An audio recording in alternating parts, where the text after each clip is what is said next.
On today's show, the LA Clippers are back. Media Day was on Monday. 7 players spoke, and we are going to be taking the biggest quotes, the biggest takeaways, and breaking them down right here on today's Locked On. We're back, Clippers.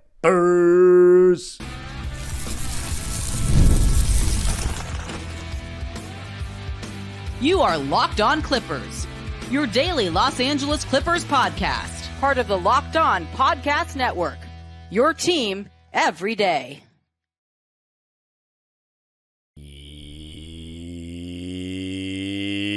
Yes, sir. You are locking in with the Clips. Thank you for making Locked On Clippers the first listen of your day, your team every day. I'm your host, Darian Vaziri, born and raised in LA, and going into my 20th season as a Clipper fan this month. You can also follow me on Twitter and Instagram at DimeDropperPod and subscribe to my own YouTube channel, Dime Dropper, for even more LA Clipper and LA sports content. And Locked On Clippers is free and available wherever you get your podcasts, including YouTube, where I want you to let me know what your biggest takeaways from Media Day were. All the interviews are available on the LA Clippers YouTube channel. James Harden, Kawhi Leonard, Derrick Jones Jr., Nicolas Batum, Terrence Mann, Ivica Zubac all spoke at Media Day, and Norman Powell, of course.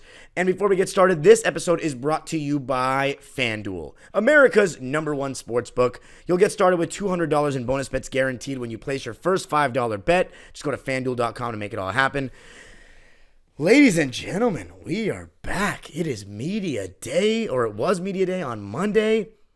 And I would have gotten this episode out to you guys a couple hours earlier, but it was my friend's birthday, and I had to spend some time with him. Then I had to go to work, and then I had my other job, and I have a practice in like 30 minutes as we speak right now. So we got a lot to talk about. Let's begin. I think I'll categorize this like this. The biggest takeaway for me, I'm going to start with, and then we're going to talk about Kawhi Leonard, Terrence Mann, the face of our franchise and the fan favorite, what they were saying, and then some of the new blood. But let's begin with what I believe was the biggest takeaway. James Harden, his first full season as a Clipper, his first training camp as a Clipper. And before I say anything about any quotes, how about those uniforms, ladies and gentlemen? We are so back. I can't wait to go buy mine. I have been waiting so long for good jerseys. It's just incredible. The Clipper cursive is back. The red is back. I mean, we are so back. James Harden, he said a lot of interesting things. I think the first thing that he said that was interesting to me was it was difficult to make it all work last year. Now, I'm not using a direct quote, but I'm paraphrasing. And that's obviously in reference to playing with Russ and PG. This year, the pecking order is going to be more clear, as we heard Ty Lue say, and I talked about that in the last episode. James Harden admitting that it was difficult, that is something different. He did not make that kind of statement last year. Obviously, nobody on the team would say that, given that they were in the middle of the fight. But remember, the Clippers didn't do any exit interviews after the season, so we didn't hear their thoughts, concluding thoughts. But that's telling for me with James Harden. And I think that's in reference to, of course, Russell Westbrook feeling uncomfortable coming off the bench. There's no secret he didn't enjoy what happened after Harden was, the sole point guard, and we moved Terrence Mann to that starting lineup. Russell Westbrook left home to go play for Denver and to go come off the bench. So he knows Denver's the first place Russ has gone that he knows he's coming off the bench. So he chose that, which shows you he was not that into what was going on over here. And then Paul George, we never seemed, honestly, in 5 years, to be able to find the balance that he wanted in terms of on-ball and off-ball. Every time he was off-ball too much, he would say something. But every time he was on-ball too much, he would say, let's get a point guard. So I think James obviously struggled a little bit. And, of course, James is a guy that's going to have the ball in his hands a lot. We know who James Harden is. If Paul George thought that he was going to come and James wasn't going to be the guy with the ball in his hands the most, then he needs to reevaluate his basketball lens, because that means he doesn't know enough about James Harden. But James, the biggest takeaway I had, and this is what I want you to take away from this, is that James Harden is going to be involved a ton this year. It's going to be a lot of Harden ball. Whether you like the way he plays or not, I'm just letting you know that that's the case. And you know what? It's kind of based on the roster construction, what the Clippers are going to need.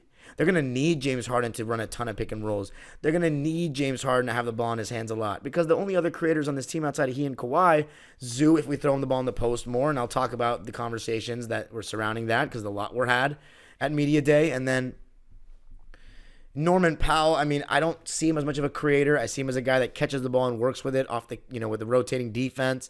But it's not like he's incapable. I've never seen him get his own shot. But we'll see if we can. He's going to have all the opportunity in the world to showcase it. Same with Terrence Mann. A lot of people think he can create a little bit more. I think he's more of a guy that works off of other players. So if there's ever a time for Terrence to improve his on-ball game, it's probably this season. But also, James Harden does dominate the ball a lot. So it's also going to be a matter of, is he going to let them? And I don't see any reason why not. I think James, if he wants to preserve himself long-term for the season, he's going to have to try to let other guys do some things besides Kawhi. And whether that be KPJ or, I mean, I don't know who else to put, if we're being honest. Chris Dunn might be able to handle the ball a little bit, but can he create shots for a team consistently? I don't know. The point is, we're not going to have that many creators.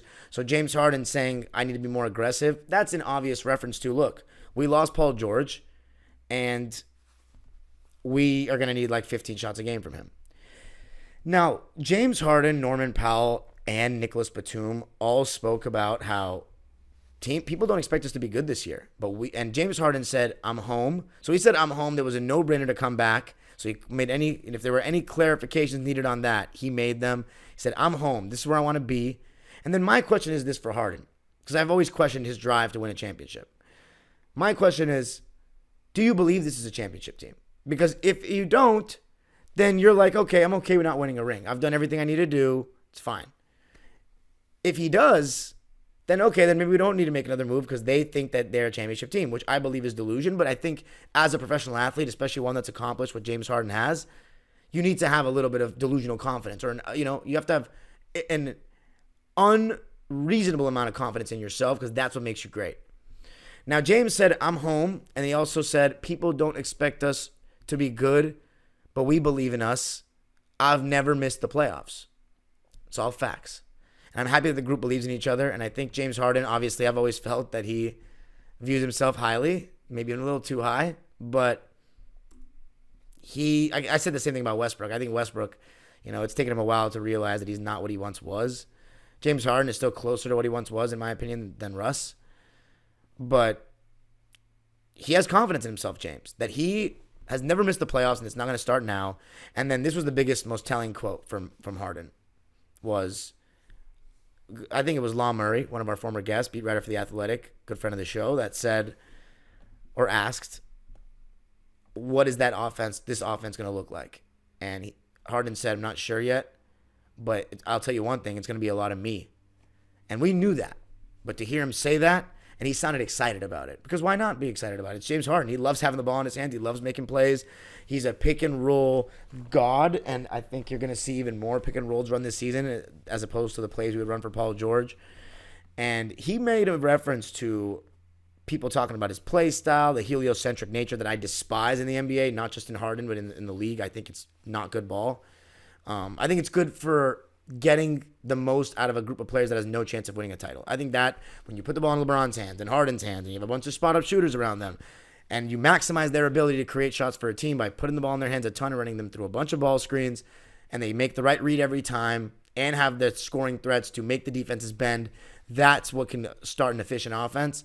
But to win a championship, I think you need more chefs in the kitchen.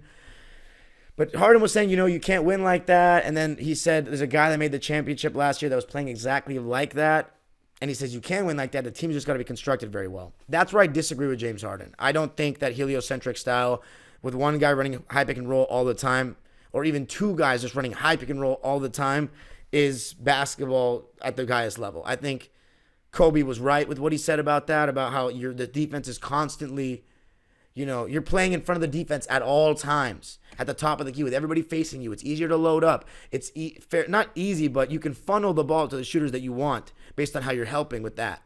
And it's different than, like imagine if they had a guy they could dump it down to the Rockets, for example, and now there's a long rotation being made from the top, and now you're getting an open three from that kind of situation for a player that you're putting one pass away, and you're like, look, Are you going to double there or not? And sometimes those, catching the ball in different areas, especially if you have a guy that can power through a double team, that's important. Even Harden, if he caught the ball in the mid post or something like that and tried to get a little turnaround or something before the defense came and doubled.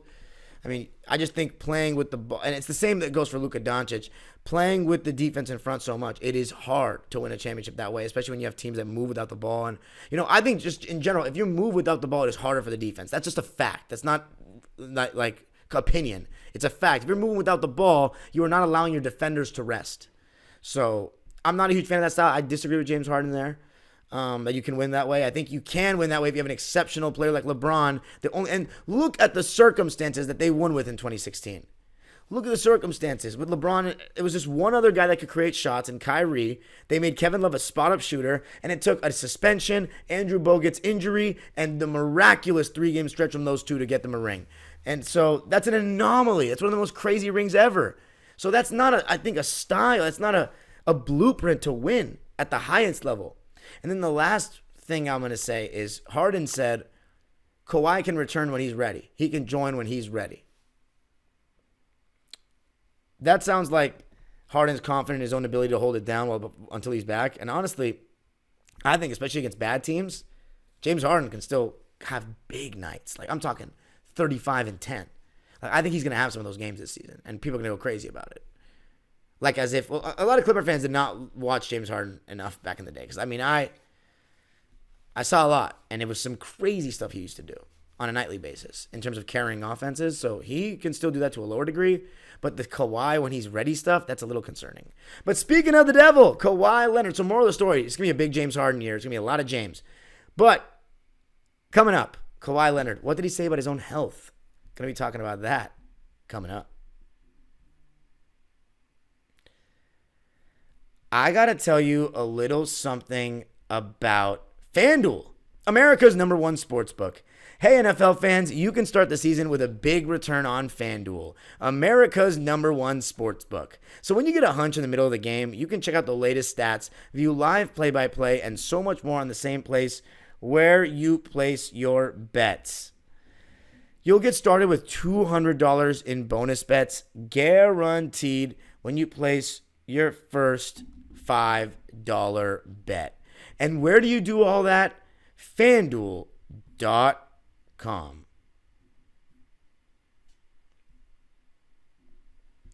All right, so let's talk about some of the other quotes from Media Day. Kawhi Leonard, obviously immediate. By the way, looks fantastic in the New Jersey. Asked about his knee, and he said, "I'm just taking it day by day, being very cautious." What can I say? I'm a little worried. He wasn't, on Tuesday they reported that he didn't do basketball drills, but we already knew that. Just strength training. I don't know what strengthening his knee means. He's doing, extending it and, putting weight on it. I don't know. Balancing it. I'm not sure. Then someone else asked him, is this going to be an issue for the rest of your career? And Kawhi said, yeah, we know what it's going to be. It's about managing it, and we have, people that are in the organization going to work together to make it happen. So it just sounds like, for me, the concern is this. We don't know how his knee is going to react to the amount of games in an NBA season and how much the swelling can go up. And it seems like there's no control over this. So, what if we have a 5-7 and he plays 4 out of those, but still feels some type of way, and then he's out for 3 games, and then in the playoffs, can he even play a full series? We haven't seen him finish a series since the first round of the 2021 playoffs against Dallas. It's very concerning, and I know Kawhi wants to be there. He actually mentioned the fans. I always talk about him acknowledging the fans and not doing it, because I still think that's part of being a franchise ambassador, which I know he doesn't want to be that, but you are the highest paid player. You're the face of this team. So you can't just do the silent act anymore. It's just, you can, but there are some fans like myself that have grown a little tired of that. You need to, when we don't see you at all in the playoffs, we need you to at least be a little bit more of an ambassador in promoting this franchise. And actually mentioning the franchise name out of your mouth a couple times. And in this media day, he actually mentioned the Clippers twice, the name Clippers. And it sounded awkward coming out of his mouth. You know why? Because I haven't heard it enough. Oh, man. I mean, I'm not asking for a lot. I'm just a diehard fan of this team for 20 years. That's all I ask, is that you have a franchise with no championship appearances that is second class in their city.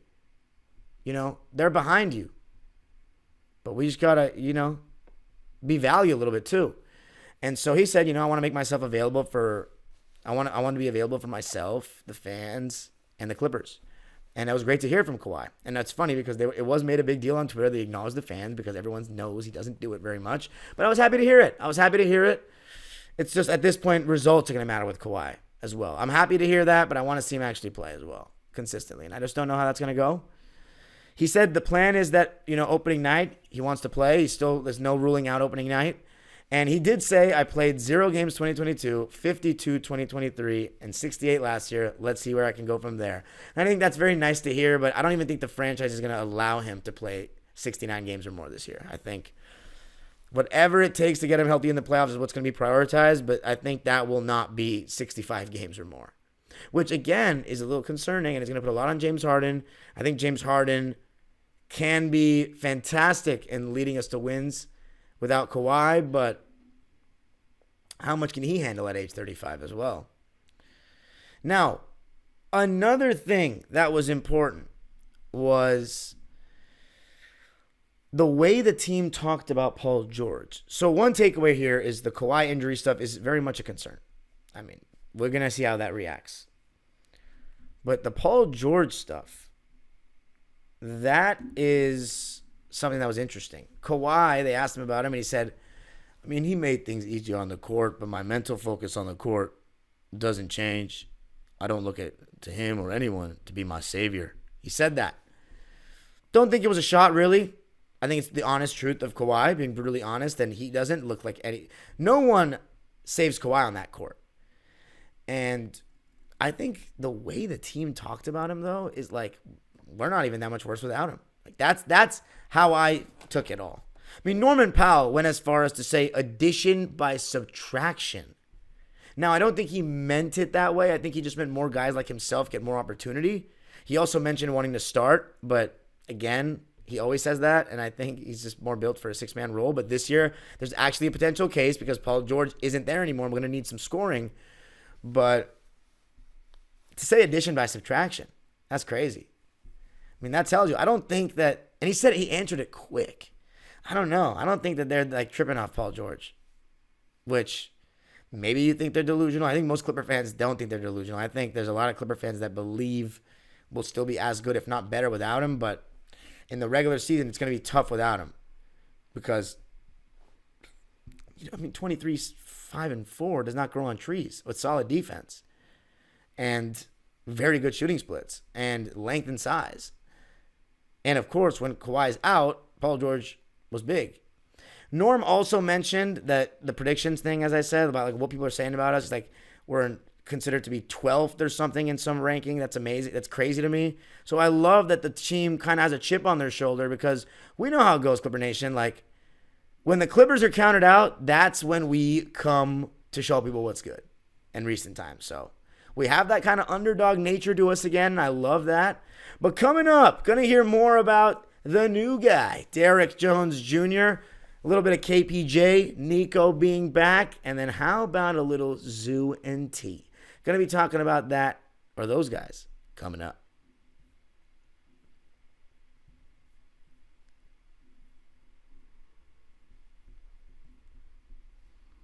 All right, so to close out, Derrick Jones Jr., here's what I'll say about him. He said, I want to be Defensive Player of the Year one day. I love the ambition. Is he that good of a defender? I don't think so. But it doesn't matter. He's very good and a huge upgrade to this team.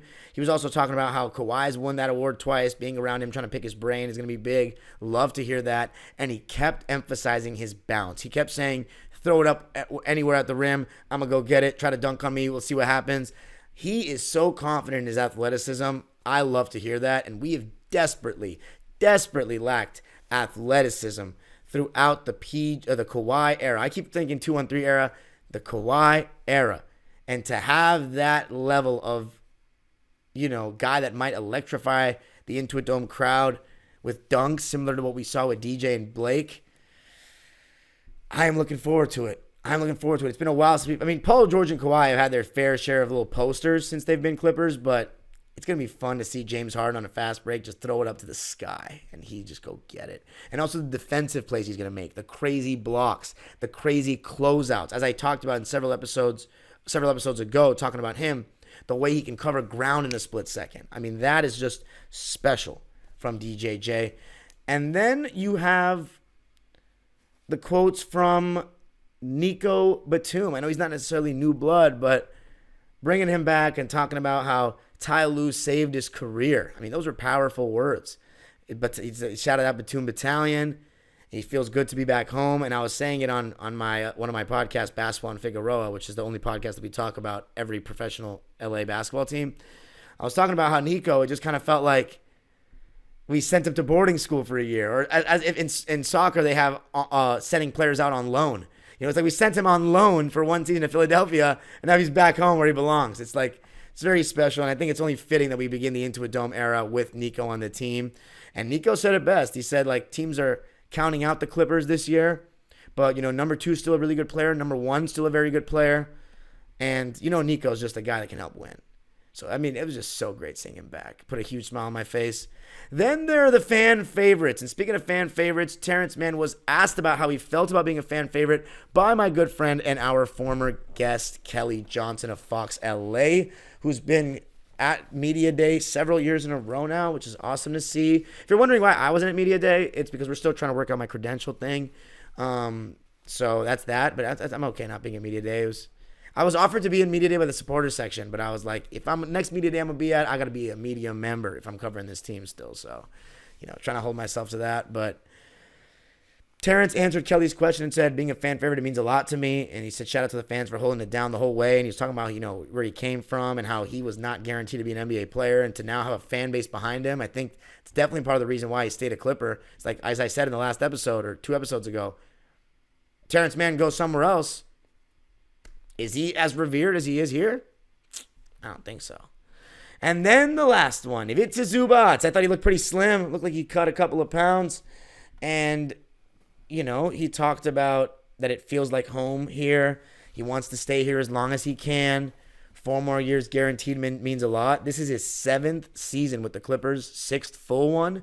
So it's great to see a guy that's wanted to be a Clipper for a while, and he came from across the hall. Now it's not across the hall anymore, but it's going to take some use to that. Take some time to get used to that, by the way. But that's great to hear. For somebody that came from the Lakers, he loves being a Clipper. He wants to be the starting center, and he doesn't want to go anywhere else. Look, can I blame him? L.A., Ballmer, new arena. Why would you want to leave? You know what I'm saying? I consider L.A. the greatest place to be. So, especially for a star. Like, Zubac, I'm so happy to have him back. He said he was happy when he was brought back. And they talked about his increased role offensively. Harden said, I'm looking forward to Zoo getting better offensively.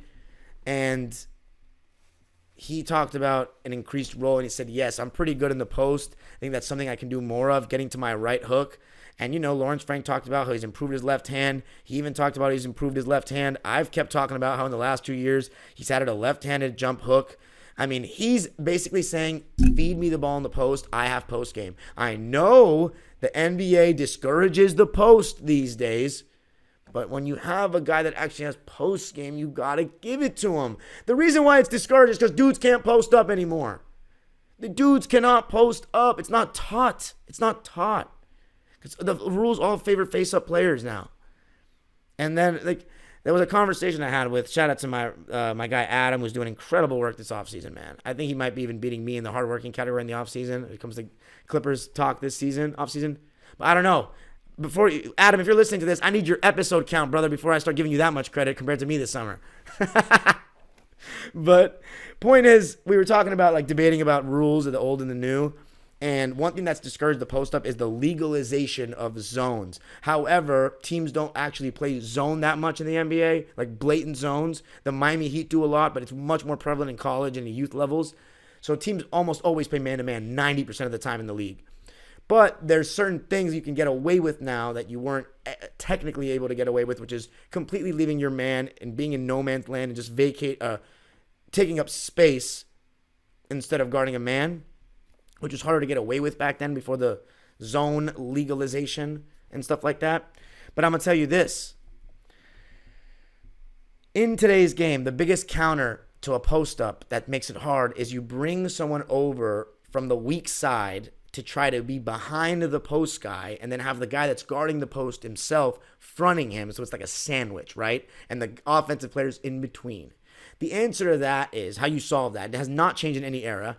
It's called a high-low. And what you do is whoever's man is doubling, that guy flashes to the foul line. So then the guy, typically you want to make an entry pass from the wing. So if let's say we're working at Zoo's block. He loves the left block. So let's say we have the ball on the left wing and a guy is doubling from the right corner. So now you have Zoo's man fronting him, and then you have the guy from the right corner coming all the way over. Now, I know some people might be thinking, shouldn't the guy just cut straight to the basket from the right corner? Yes, but against the NBA competition, it's hard to throw a pass from the left wing all the way over the top of the basket on the opposite side for a lob. Although Derrick Jones Jr., he might be able to get up there, and Harden might throw that pass. So that would be actually interesting. Now I'm thinking of plays right here. There you go.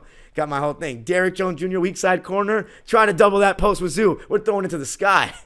But that player would usually flash to the foul line, so it's an easier angle, right? If that guy that's his original man does not step out and he stays doubling the post guy, Zoo, take that wide open foul line jumper. If they come, now the angle has changed, and now it's one-on-one, and Zoo's kind of on the inside already, and you throw that in. I saw that from a 70s game, by the way. 70s with Kareem.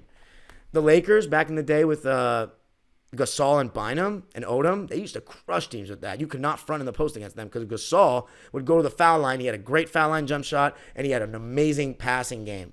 So he could lob it up to Bynum, or if it was Kobe around the basket, same thing. So my point is this. There's no excuse to give a good post player touches when they've earned it. And Zubac has done more than enough to earn it. So, and then his last quote was, "I'm blessed to be with the Clippers this long. Special, special, special." So love to see it. I was excited about Media Day. Let me know what you thought of these quotes, these takeaways. I think the main thing is you're going to get a lot of James Harden this year, and we're going to need a lot of James Harden this year given the roster construction. Kawhi Leonard's injury status is a concern. Zubac is supposed to get more touches this year. We'll see. Derrick Jones is talking about how athletic he is, and we're going to see it soon. Nico and Zoo and Terrence are all happy to be here and happy to still be here. You can follow me on Twitter and Instagram at DimeDropperPod. Subscribe to my own YouTube channel, Dime Dropper, for even more LA Clipper, LA Sports, and NBA content. And Locked On Clippers is free and available wherever you get your podcasts, including YouTube. Make sure that you listen on audio. If you can't make an episode and watch on YouTube, you can always listen on audio. And, of course, on YouTube. Thank you for getting us to 6,000 subscribers. Keep hitting the button. Keep hitting the notification bell as we get closer to the season. The age-old proverb continues. Go Clippers.